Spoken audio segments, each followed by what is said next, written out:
Find someone who's doing what you want to do and follow them. Everyone needs a coach.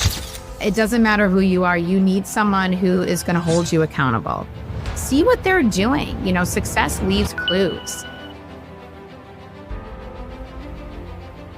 Well, hello there, and welcome to Create the Best Me, where midlife isn't an end, but a beginning. I am your host, Carmen Hecox. Today, we're thrilled to have Megan McShane with us, a powerhouse in personal development and leadership.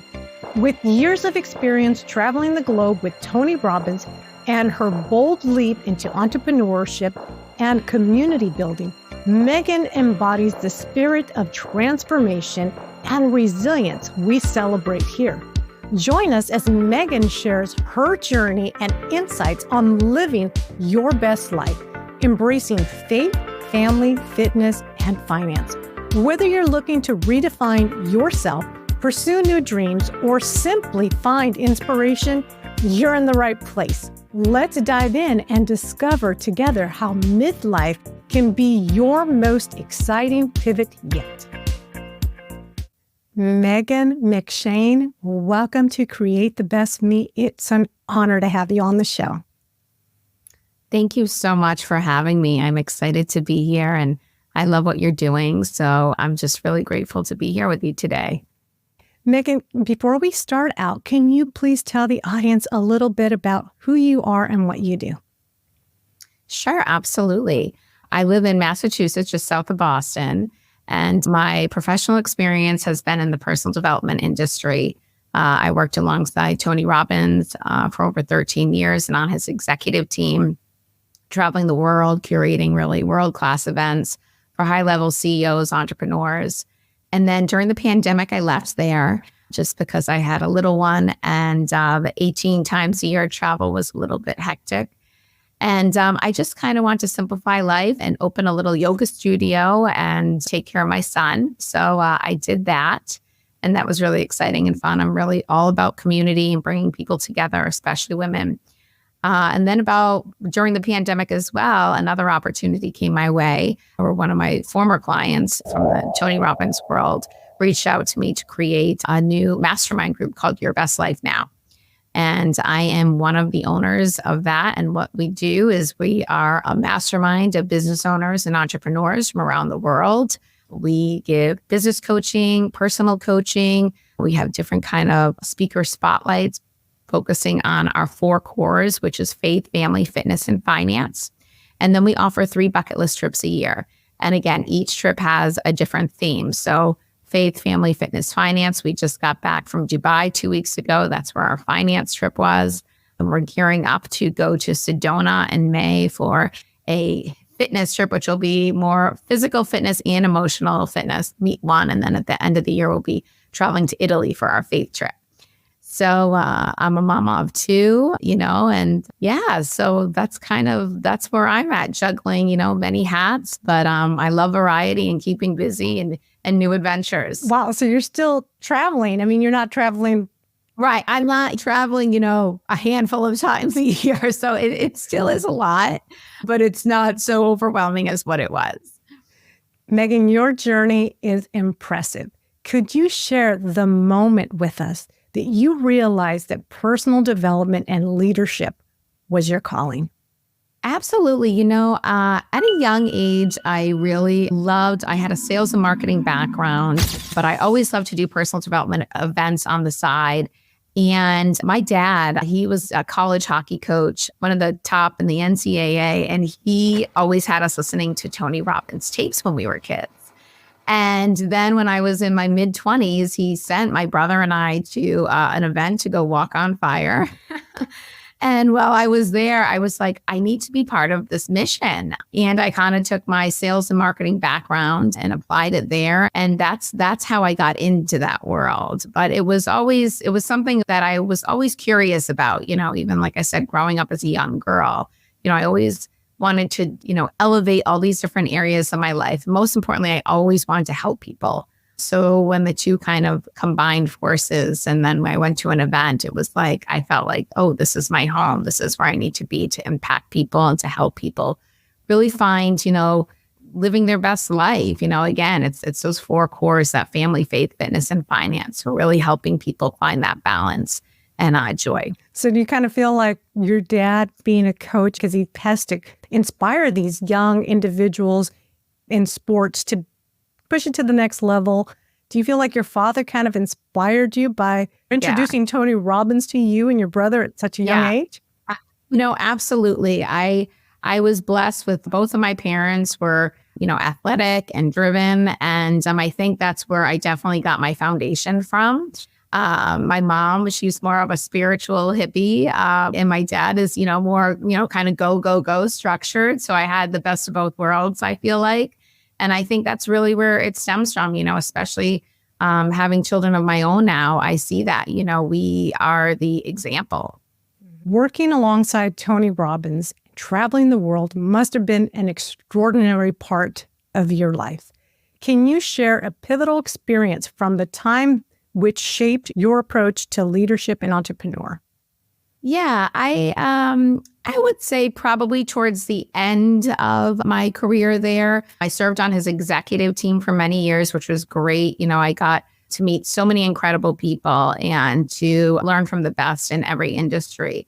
And my clients really inspired me there. The last, 7-8 years I was there, I ran a group that were, business owners and entrepreneurs. And I thought, I want that. I want to take, what I have in my experience to that next level and create something, solve a problem that people are looking for.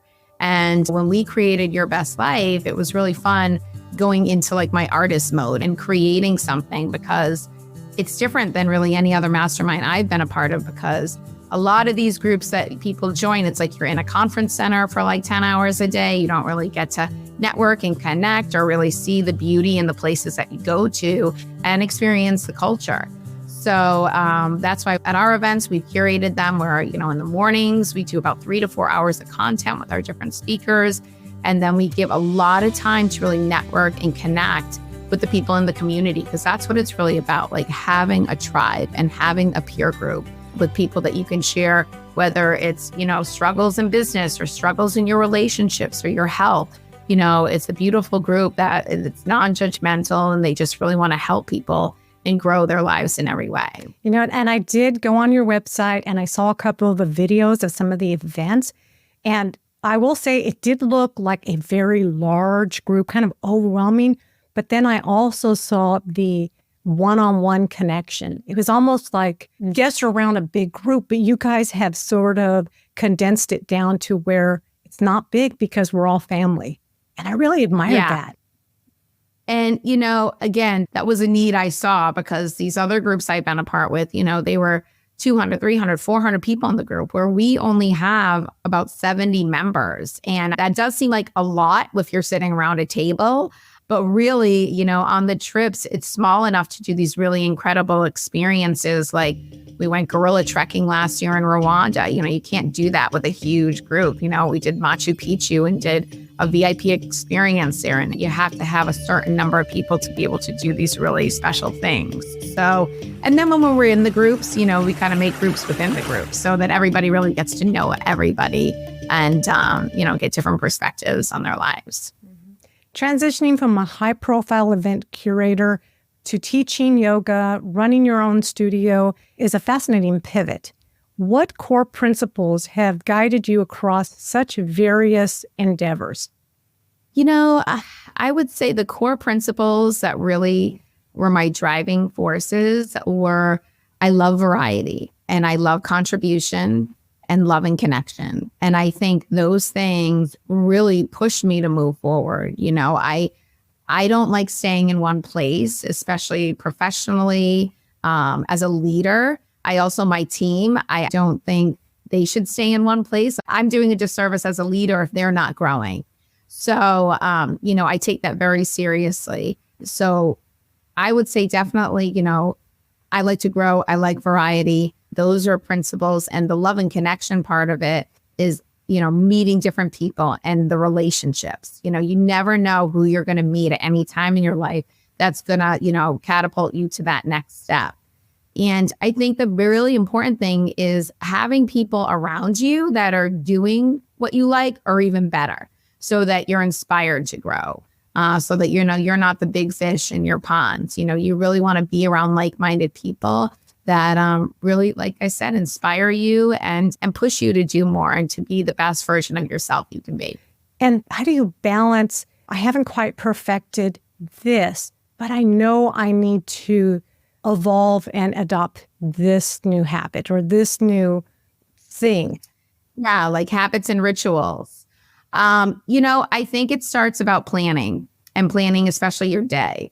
The way I start my day, it's like I have to do my meditation. I get up. I have certain rituals that I do that set my day going forward. And if you don't plan it, you're not going to do it. The same thing, if you can't measure it, you can't manage it. So you really have to have some goals.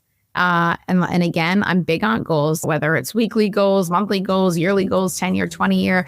Get really clear on your outcomes and what you want. And especially those little daily rituals are what is going to transform your life. And it really begins, in my opinion, with your health. Your health is your wealth. So that's what are you feeding your mind? What are you feeding your body? What are you, who are you surrounding yourself with? So it's really a whole body health, mind, body, soul connection. A lot of business is 80% psychology, 20% fundamentals. So if you get, this and this right, I think you're a few steps ahead of the gang. But it really starts with how you plan out your day. I know so many people talk to me about, well, I just can't get ahead, or I just, can't get this done or that done. There's 24 hours in a day. And, you see some people who've got, 5, 6 kids running businesses, doing it. We really have no excuses. So it's how you time block as well. I mean, there's many different programs out there to show you, how to use the best of your time. But those rituals are what you're going to get things done, and you're going to be able to track in the right direction of where you want to go. And so my audience is women in midlife, and I strongly encourage them to embrace their dreams and be who you want to be. And so I tell them, envision, where do you see yourself 5 years, 10 years from now? And so some of them might say, well, I want to be a small business owner, like when you started your yoga studio. Mm-hmm. How would a woman manifest that, follow that, but not say, oh, well, look, I want to have a studio just like Megan. Megan's got an awesome studio. She runs a successful business, but not get sidetracked by, oh, I'm never going to reach where Megan's at. Yeah. I think it's find someone who's doing what you want to do and follow them. Everyone needs a coach. It doesn't matter who you are. You need someone who is going to hold you accountable. So again, if you want to own a yoga studio, you find when you go to the best yoga studio in your town and you love it and you want something just like that, see what they're doing. Success leaves clues. And I think it's a compliment if someone, copies what you do. It really is. Some people get so insecure and look at it as competition or something. But I am a big believer is there's enough for everyone to go around in this world and more. And if you have ideas and you're successful with something, share that with people who are working their way up to that. And especially, like you said, us ladies, it's really hard juggling things. And especially when you have this dream, sometimes it seems so unattainable and so far. But I think the first thing is, getting clear on that dream, writing, journaling is huge. If you're not going to write it out, it's just kind of a pie in the sky. And that's a little too woo-woo for me. I think, definitely I believe in manifesting, but you got to put some action behind it. So, write it down, find somebody who's doing it, see what they're doing, and get some ideas. And then give yourself some benchmarks, 3 months, 6 months, 9 months, 12 months. So you know where you need to be and to stay on track to open that career, that studio, or, whatever dream that you have. But again, if you don't write it down and you don't, measure it, you can't manage it. So hold yourself accountable. Or if you don't have a coach, have a friend that's going to be like, we're meeting once a week, talking about your dream so we can get it done. Mm-hmm. But you know how sometimes imposter syndrome takes over as you are manifesting, working toward this dream. And then I'm pretty sure you've heard this term because a lot of entrepreneurs say it a lot, is stay in your lane. How can you kill the sound of imposter syndrome and also stay in your lane and be authentic? Well, I think it's about getting to know yourself. And I think the older we get, the wiser we get and the more comfortable we get. At least that's how I feel. I'm just like, oh my gosh, I'm so much more comfortable in my skin in my 40s than in my 30s or 20s, and I think that's what happens as we age. We get wiser. I also think too, self-confidence is hard for us women. And it's easy for someone to kind of burst our bubble, especially if you have these really beautiful ideas. So I think being very selective of who you share these dreams with is so important, because sometimes everybody has an opinion of what you should do and how you should do it. And they take away the importance of it. So really being selective of who you're sharing these dreams and visions and goals with, and also really keep doing the things that make you feel good, because that's going to help with your confidence. That's going to help you grow and feel good and feel like, what, I know this. I'm certain about this. There's nothing that's going to get in my way or no one that's going to tell me any different. So I think the more confident we are, then the more, we can get anything done. Women are superheroes. We certainly are. With a rich background in both business and personal development, how do you blend these worlds to empower women, especially in navigating the midlife transition? Yeah, I think they really complement each other. The more personal development is all about, really working on yourself and getting clear on your goals and your outcomes and your relationships and your business. And then you apply them to your business and then the business works. It's like a blueprint. Now, I think also at midlife, sometimes, a lot of women I talk to want to change careers or want to do something else. And a lot of people are afraid, afraid of failing. Oh, I worked, my whole life in this one company and now I'm going to do it. And it is scary, but we grow the most, when we're in discomfort, when we're outside our comfort zone, I believe. And life is so short, we never know when our day is coming. And especially if you have kids, I feel like, you want to show them how to be brave and how to have courage and, how to take risks. And I'm not saying if you don't know what you're doing, quit your job tomorrow and just, burn the boats, but have a plan in place. Really think it through. Again, write it out, and then start to take action towards that plan. And again, like I said, I can't, emphasize more about surrounding yourself with people who are doing it and doing it at a level that you want to do it at is really just so important. And I think you're a perfect example, because I think a lot of people would have said, oh my God, you were working side by side, or you were working with Tony Robbins, one of the best or probably first life coaches out there. You were learning from a master, and you knew when it was time. You've grown as much as you can grow there, and you knew, hey, I have what it takes. Yeah. I knew, it was a hard decision. And I am so grateful for the pandemic, because if that didn't happen, then, who knows what would happen. But that pushed me to, take a step back, because there was no option. We weren't traveling. Actually, I'm so grateful, and I have a strong faith that it all fell into place that way, divine intervention. And it was, like I said, it was scary. At the time I was a single mom, and but I knew in my heart. And, I think as ladies, sometimes in our gut, we doubt it because we try to keep the peace or we try to do the right thing. And what I've learned is just follow your gut. Our instincts are powerful. And, it's the universe's way or spirit or God or whatever, kind of influencing you or pushing you to maybe go in a different direction.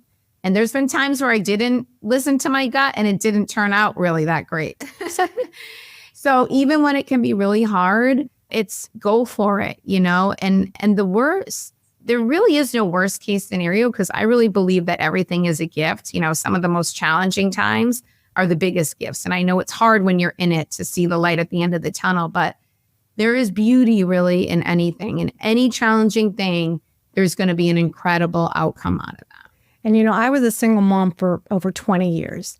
And I will say that it's funny because I'm not a single mom now. I'm married. I've been married for almost 13 years. But I can honestly say there's so much truth to what you say, because as a single mom, I feel like I accomplished so much more than I did when I have a husband. Because you're like kind of in survival mode, right? You're like, okay, I got to, run the house, take care of the kids. Like, and you just, you're a mama bear, and that's it. That's all, your kids have. And yeah, I agree with you. Like when I got divorced and then I changed careers like within a year or two, that was a lot looking back. And it was like, I think I was just so go, go, go that I didn't have a lot of time to kind of process, the sadness and the feelings, because I didn't have time.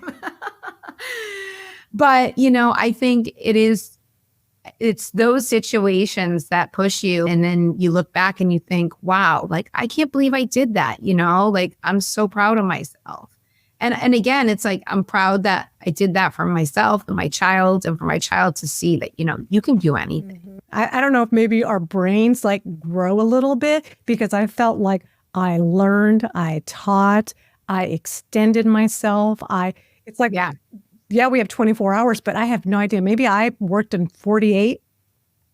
I agree. I don't remember sleeping during that time. I think for like 4 years, I definitely didn't sleep. And it is, I think, and that's the power of a woman. We can create life. We can, we grow life inside of us. We feed life from our body.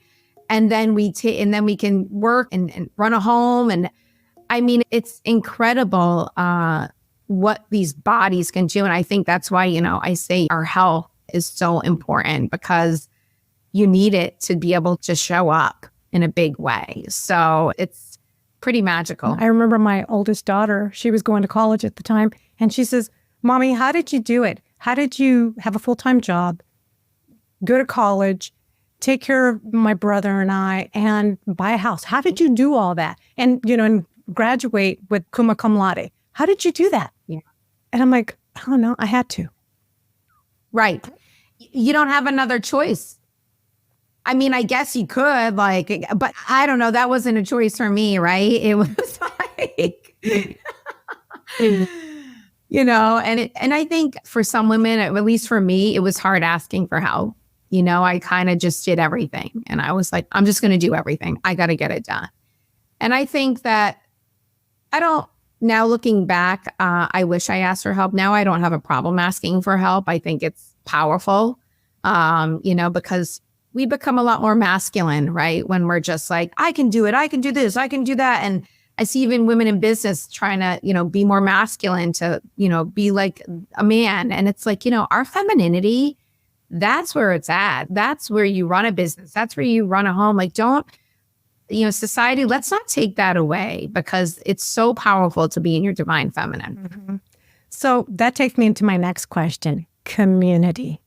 Did you have a strong community that you could lean on when you just needed that, that little push to just get you to the next level? I have friends, from all around the world. And I had moved so many times that it's not like I had a good community, where I lived. But I think I always had a lot of acquaintances and a lot of friends. But as I got older, it's, your circle gets smaller of the people that you really trust. And that's like your core people that you can depend on. So I definitely had a great support system. My family was so helpful and supportive. And the few friends that didn't know what was kind of going on in my life, they were there, and it meant the world to me. You remember those things later when you go through them, looking back, who was there for you. And, I think in any kind of change, when you leave a career or you leave a relationship, there's also relationships that, and friendships that end. And that was really hard for me, because I had always kind of been a people pleaser too. And I had to come to the realization that some relationships just aren't meant to be, a lifetime. So see the gift that they served during the time that they were in your life. And then, you move on, and other, blessings come into those places. Yeah. I think that's something that is kind of instilled in us women, is that we must be people pleasers. Yeah. Yeah. Uh, We lose ourselves. I know, especially sometimes in a relationship or, to please someone, right? So I just want everyone to be happy. I just, and it's hard. It's really hard to take a step back and be like, wait, but I don't want that. And, my needs aren't being met in this or that. So it's good to take inventory. Yeah. So Megan, tell me, you left Tony Robbins and you were also getting a divorce. How did you find Megan? What Megan wanted and what lights Megan up and what's going to make her grow into this phenomenal woman that we see right in front of me. Oh, thank you. I think it's an ongoing thing. At that time, again, I knew in my heart, something wasn't right in my marriage. And there was no way for that to be fixed. And in my career, I knew it was time to leave. And like we said, it was really scary, but I also knew that next evolution of me that had to die in order for me to grow. And again, I think it's not just like a one and done thing. I think as humans, it's ongoing. It's like, it sometimes can be every year, or every few years, but it's like we're always evolving. And I see a lot of people who stay complacent, because they're afraid. Fear is a big thing, and it is scary. It's really scary. But I think it's even scarier staying complacent. So I think, find something that really inspires you. For me, it was my son at the time. And I really wanted to be the best mother and the best example and show him, whether it's business or relationships, what you tolerate, you get. So have some expectations and standards that fit your values, everybody's different. That's the beauty of life, but it's what works for you, because we can't control what everybody else does. We can only control our reaction to situations. So I always hold that really close in my mind when sometimes I'm struggling with something that's going on that I can't quite wrap my head around. Mm-hmm. Do you just kind of see it like, this is just a phase I'm going through? Right? It looks ugly, it looks muddy, but there's so much beauty on the other side of this. Well, and I ask myself the question all the time, what is the gift in this? What is the gift? Is it, it might be a huge gift of meeting someone or a business opportunity, or it might be the gift of patience, gift of acceptance, the gift of faith. So, I ask myself that question a lot when it's challenging, what is the gift in this? And there's always an answer inside. You'll always hear something come back at you, but just know it's like, just take one day at a time, because sometimes when you're in that place of, discomfort, that's all you can do is just say, okay, what can I do to get through today? Tomorrow's a new day. And it really is, I love that slogan, the one day at a time, because sometimes it's like a day seems like, 10 years. Yeah. And I love that you and I both believe in the same thing, that whatever you are facing, there is a gift. There is a learning opportunity, and you are going to become a better, stronger version of yourself. Get past the gift. It's so true. And I think most people have been through that at one point in their life, whether it's loss, grief. We can all look back and say, oh, that was so hard, but look what came out of it, look what I learned, and look who I met, and look at the opportunity that came from that. So it's truly brighter days are ahead when we're in that place. The role of a mother is both challenging and fulfilling. How has being a mom influenced your professional decisions and leadership style? Wow. Being a mom, I think, has been the biggest gift of all. I don't think anyone can ever tell you what it's going to be like, right? It's just such an experience. And it's similar to running a business, running a household is, in our home, we have family values and family rules. And, be respectful, be kind and courteous, be responsible. So it's from a 6-year-old to a 51-year-old, we can all understand the rules. And if those rules aren't met, then, you either lose something or have to, to gain another responsibility. So it's like that in business. I think sometimes as a mom, people get a little, don't want to say no, or are so exhausted that it's like, here, let me just throw them the M&Ms, It's like, and we all have those days. I mean, listen, it's hard. But I think they really complement each other. And it's very similar in business and in the home of laying out, again, those values, those rules, those expectations, because then you won't get disappointed. And if everyone understands it, then the business is going to operate, the home is going to operate, and there's no gray area. We're all on the same page and we're a team. It's not, oh, I'm your parent, I'm in charge, you didn't do this. It's no, hey, if you didn't take the trash out, well, then that it's a loss of a privilege, or you have to cook dinner tomorrow night, so it's fun. And it gives the kids a sense of independence too. And that's our job, is to raise them and get them prepared to go into life without us. So I think they both really complement each other. And we worked with an incredible family coach who really helped us, because it was a struggle. We have a 16-year-old and a 6-year-old. And it was like, how do we communicate? It's like speaking two different languages. And he made it so simple. He's like, listen, all 4 of you are going to understand this. And we did. And it's transformed, our home in a beautiful way. That's great to hear.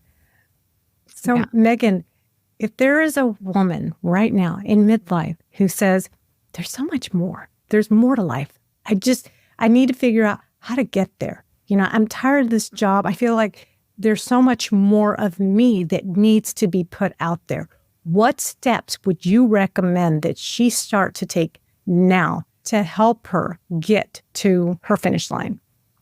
Well, I think she needs to get quiet. I think she needs, I'm a big advocate for meditation, whether it's 1 minute a day, 5 minutes a day, an hour. I think we find the answers in the quiet. And I think we're so used to, as women, go, go, go. We're working, we're running our homes, we're doing it all. And I really find when I get quiet and have a daily meditation practice, a lot of answers come to me. And then I always journal after a meditation, because some things will come to me, some ideas for either a new business or something that's, going on with my kids or anything, or my relationship. So get quiet, get still. Or if you don't practice, you practice yoga, if you can't sit still, you could always do a moving meditation. But you need to have that stillness to find the ideas will come in that. When you're kind of go, go, go and running around, you don't have time to really create. So I definitely recommend getting quiet, get a meditation practice going and start writing. And the more the ideas come, the more you write. And then you start to kind of block your ideas together and create a plan. And again, like I said, creating the plan, it's like, okay, what are you going to do this month, next month, so that you have some benchmarks to move forward. And again, find yourself a coach, a mentor. Even like you listening to your pod, you created an incredible community, right? So there's so many resources out there for us to be accountable. So find your tribe and find the people that are going to hold you accountable and stick to it, because we can't do this alone. Women need women. This is a team sport, because it can be very lonely when it's not. It is. And we're not here to take something from someone else. We're here to grow together. Yeah. Have some compassion and empathy. Yeah. So Megan, what's in the future for you? What are you currently working on? And when can we expect to see the goodies? Oh, well, right now in our business, Your Best Life Now, like I said, we are curating an emotional and physical fitness event in Sedona, and that's in May. And then after that, we are working on our event in Italy, which is a faith trip, which we'll be doing Rome and the Amalfi Coast in September. We also have every Thursday, and I'd love to give this to your listeners. We have what we call a speaker spotlight. It's at 10:30 Eastern time. The Zoom link is just yblzoom.com. And we usually bring in a top speaker, whether it's in relationships or business or finance or health. They talk for an hour. And so I would love for your listeners, yourself, to come on and listen as my guest. And we're getting ready to build a new home as a family. So that's exciting. I'm taking a course, and my partner and I are creating another health business. So we got a lot of things brewing. It's exciting and crazy. But I guess I thrive in chaos. I'm like, you don't slow down, girl. I know. But, again, it's fun. It inspires me. So, I love it. I love keeping busy, but I also love downtime. Don't get me wrong. We all need it. Self-care. Megan, where can the viewers and listeners learn more about you? Sure. So they can go to our website, which is yblnow.com. You can also follow us on Instagram. That's at yourbestlife.now. Or my own handle is at Megan-McShane99. And, come visit us and let's connect. And if anybody needs someone to hold them accountable, I would love to. So I love helping women and, create especially the best life out there. You deserve it. Great, Megan. Thank you so much for coming on. I will include all of your links, handles in my show notes. This has been an honor. Thank you. It really has been so enjoyable chatting with you. I'm so grateful. As we wrap up today's episode of Create the Best Me, we are profoundly grateful to Megan McShane for sharing her invaluable insights and actionable tips on personal development, leadership, and building a supportive community.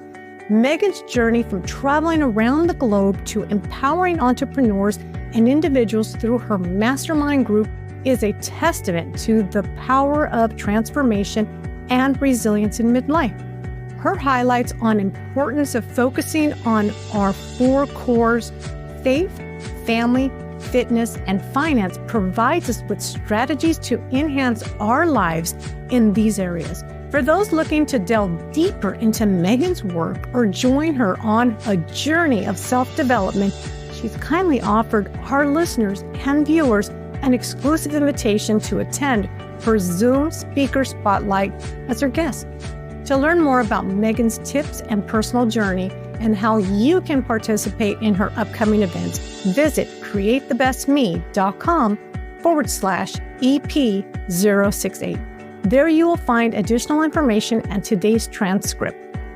If you found value in today's conversation, don't forget to subscribe to our show. Join us next week when I'll be discussing navigating through menopause, tips for feeling like yourself again. It's an episode filled with guidance and support for those experiencing this significant life phase. Until then, keep dreaming big. Take care of yourself, and remember, you are beautiful, strong, and capable of creating the best version of yourself. Thank you for watching. Catch you next week. Bye for now.